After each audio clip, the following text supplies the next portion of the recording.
3, repeating up and down the keyboard. Every black key has 2 different names. Sometimes they're called sharps, sometimes flats. This black key is directly above an A, so it's called an A sharp. It's also directly below a B, so it can also be called a B flat. So this one black key can be called either A sharp or B flat. Let's look at another one. This note is directly above a C, so we can call it C sharp. It's also just below D, so we can also call it D flat. In notation, sharp notes are written using a sharp sign.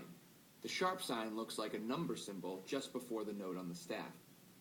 Flats are also written on the staff with a symbol right before them called a flat sign. The flat sign looks like a lowercase b. We call a black key by its sharp or flat name depending on the key of the song.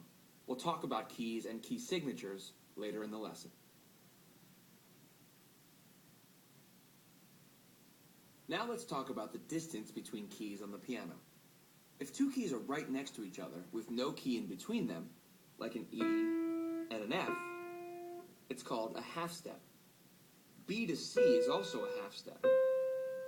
Even F to F sharp is a half step because the keys are right next to each other. There are actually 12 half steps between C and C.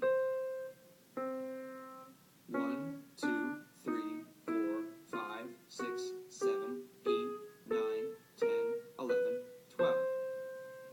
The distance of 12 half steps from C to C is called an octave. There are always 12 half steps between 2 notes an octave away from each other, like G to G. 1, 2, 3, 4, 5, 6, 7, 8, 9, 10, 11, 12.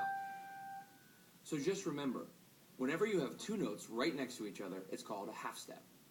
Now, if you put 2 half steps together, it's called a whole step, like this. C to C sharp is a half step. C sharp to D is a half step. So the distance from C to D is called a whole step. Another whole step is F sharp to G sharp. F sharp to G is a half step. G to G sharp is a half step. So the distance from F sharp to G sharp is a whole step. G to A is also a whole step. And E to F sharp is a whole step. Knowing about half steps and whole steps will help us when we're learning scales in the next part of the lesson.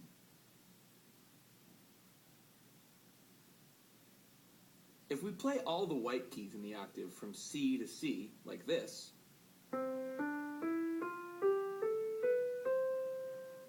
it's called a C major scale.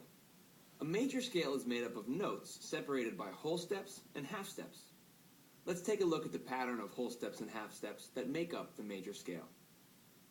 From C to D is a whole step. D to E is also a whole step.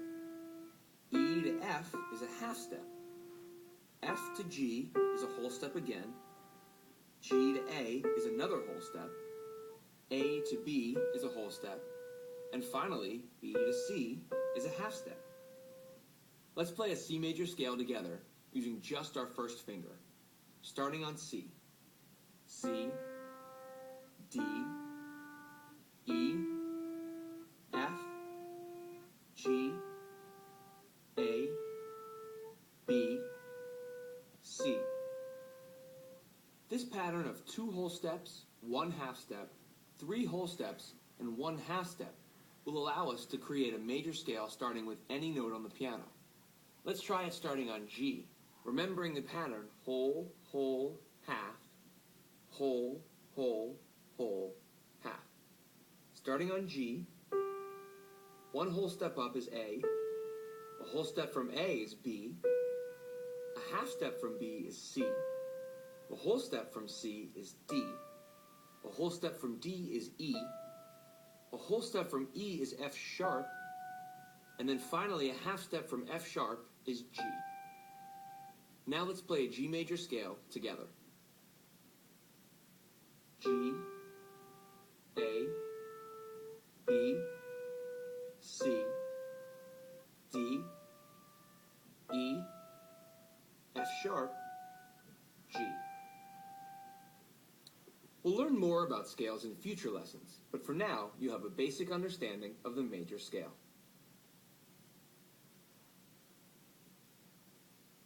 All the songs we've played so far have used just white keys, but eventually we'll play songs that use some black keys too. If we play a song that uses a black key over and over, like an F sharp for instance, we would have to write the sharp sign with every F that shows up in the music. Or we could make it simpler by using something called a key signature to show us that all the Fs in the song will be sharped. Key signatures are usually shown at the beginning of a staff next to the time signature. Sometimes you'll see key signatures with sharps, but you'll also see key signatures that use flats. For example, here's a key signature with a B flat and an E flat. So whenever you see a B or E in the notation, you will know to play these as B flat and E flat. We won't get much deeper into key signatures in these lessons, but just remember to always look at the key signature at the beginning of the staff before you start playing a song, so you know if any of the notes are sharp or flat. Let's learn a new way to play chords called an arpeggio. We've learned chords with all three notes playing at the same time, like this. An arpeggio is nothing more than the same chord with the notes played separately, like this. Arpeggios can go up, down, or both up and down, like this.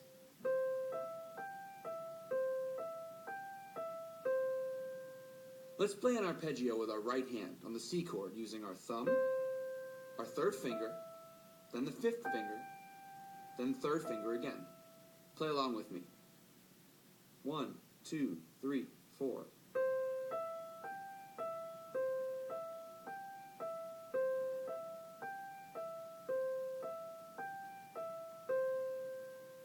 Now let's use the same arpeggio with the chords we've already learned: C, A minor, F, and G.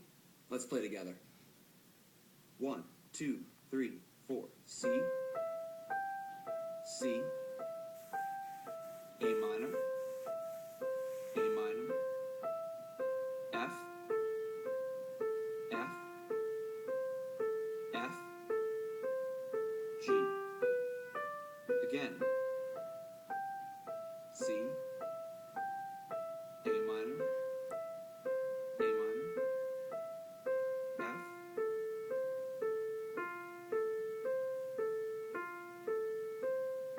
G. This time hold down the sustain pedal and play the same thing. Try to lift the pedal when you change to each new chord, and then press it down again when you start the next chord. Play along with me. 1, 2, 3, 4, C. A minor, F,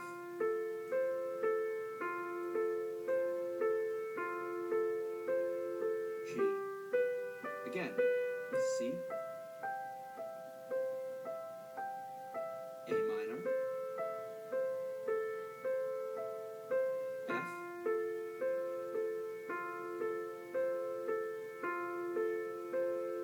G. Using the sustain pedal like this lets notes of an arpeggio blend together, but it stops them from overlapping when you change between chords. This can make your playing sound much better, and if you practice it enough, letting the sustain pedal up briefly in between chords will become second nature. We'll use this right hand part to play the song in this lesson. Once you practice these arpeggios with the music and get them sounding good, you can add a left hand part. The left hand part will start on C, then go to A, to G, to F, and then back to G. Let's play that together. 1,